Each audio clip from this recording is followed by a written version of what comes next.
شادی کی تشریف نہیں لا سکیں، ہم تو اب دعا کر سکتے ہیں۔ دعائیں وہ دے رہی تھی اس وقت اپنے بیٹوں کو، اور آج بیٹے جمع ہیں اپنی اس ماں کے لیے رب العالمین کی بارگاہ میں کہ مالک کل ہم اس سے دعائیں لیتے تھے، اس کی دعاؤں کی برکت سے ہم زندہ تھے، آج ہم تیری بارگاہ میں اس کے لیے دعا گو ہیں، اللہ اس کی آخرت کی منزل آسان فرما۔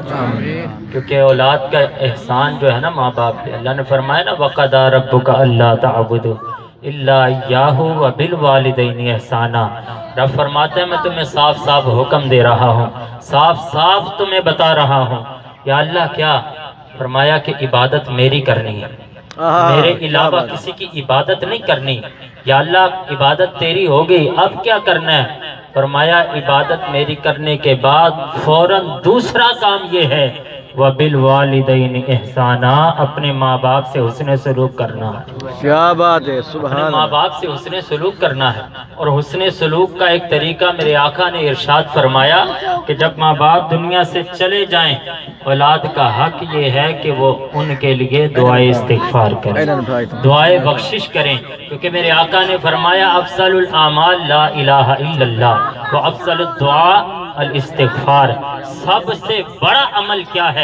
وہ یہ ہے زبان و دل سے اس بات کا اقرار کرنا کہ اللہ کے علاوہ کوئی عبادت نہیں، بے شک لا الہ الا اللہ کہنا، اور دوسرا اپنے گناہوں کی رب کی بارگاہ میں بخشش مانگنا، یہ دوسرا عمل ہے، اور یہ سب سے بڑی دعا ہے، اس سے بڑی دعا کوئی نہیں۔ میرے کریم آقا نے فرمایا جب بندہ دنیا سے چلا آتا ہے، دنیا سے فوت ہو جاتا ہے، اس کے سارے اعمال جو ہے منقطع ہو جاتے ہیں، کوئی عمل اس کا پھر وہ قابل قبول نہیں ہوتا ماں سوائے تین عملوں کے۔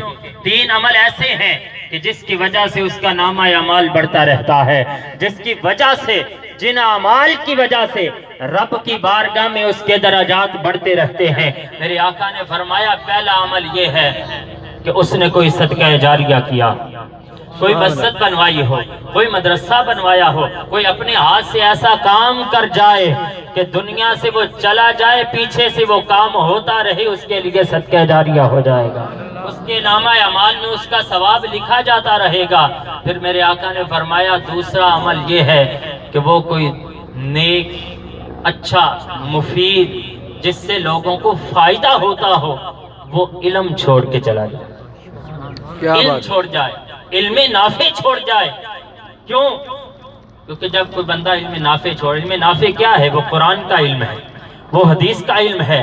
جب بندہ قرآن کسی کو پڑھا کے جاتا ہے، وہ آگے پڑھاتا ہے، اس سے اگلا اس کو پڑھاتا ہے، یہ نسل در نسل یہ چلتا رہتا ہے، قیامت تک کا معاملہ ہے۔ ایک دوسرے سینہ بسینہ قرآن جو ہے پڑھانا، یہ علم نافع ہے۔ بندہ قبر میں چلا جاتا ہے، ثواب پھر بھی ملتا رہتا۔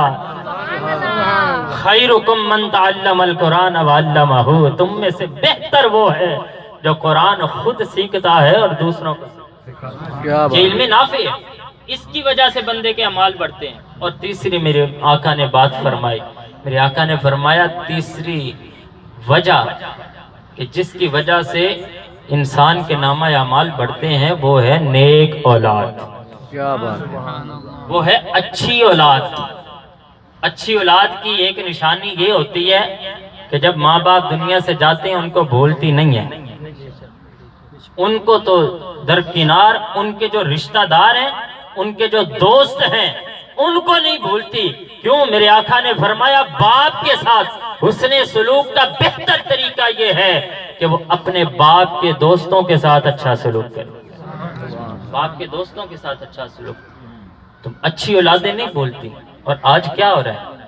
سما جان کی اولاد نے دیکھیں کتنا اچھا انتظام کیا، اللہ کتنے لوگوں کو بلایا ہے، کتنا اہتمام کیا ہے۔ جس نے بھی کھایا ہے ثواب اس ماں کے کھاتے میں جا رہا ہے، جس کے بھی ہاتھ اٹھیں گے دعا کے لیے رب تعالیٰ اس کی قبول فرمائے گا۔ اس ماں کے درجات بلند ہوں گے۔ ماں خبر میں کہہ رہی ہوگی کہ آج خوش ہو رہی ہوگی۔ کیوں؟ کیونکہ بندہ جب دنیا سے جاتا ہے نا، میرے آقا نے فرمایا وہ ڈوبتے ہوئے بندے کی طرح ہے کہ جب ڈوبتا ہوا بندہ کہتا ہے نا کہ مجھے بچاؤ، مجھے بچاؤ، خدا را بچاؤ، اسی طرح قبر میں جانے والا وہ پکار رہا ہوتا ہے کہ خدارا میرے لیے کچھ کرو، خدارا میرے لیے کچھ مجھے پڑھ کے بخشو، کوئی ثواب پہنچاؤ، میری بخشش کی دعا کرو۔ اور حضور فرماتے ہیں جب اس کے اہل خانہ کی طرف سے کوئی دعا پہنچتی ہے تو ساری دنیا کی نعمتیں ایک طرف اگر اس کو دے دی جائیں وہ اتنا خوش نہیں ہوتا جتنا وہ دعائیں بخشش پہ خوش ہو جاتا ہے۔ تو بس یہی میرا چھوٹا سا پیغام تھا، میں اتنی دیر حاضر رہا آپ قبلہ مفتی صاحب کی اور آپ کے درمیان، یہ تو ایسے ہی تھا جیسے سورج کو چراغ دکھانے کے مترادف تھا۔ میں اب بلا تاخیر آپ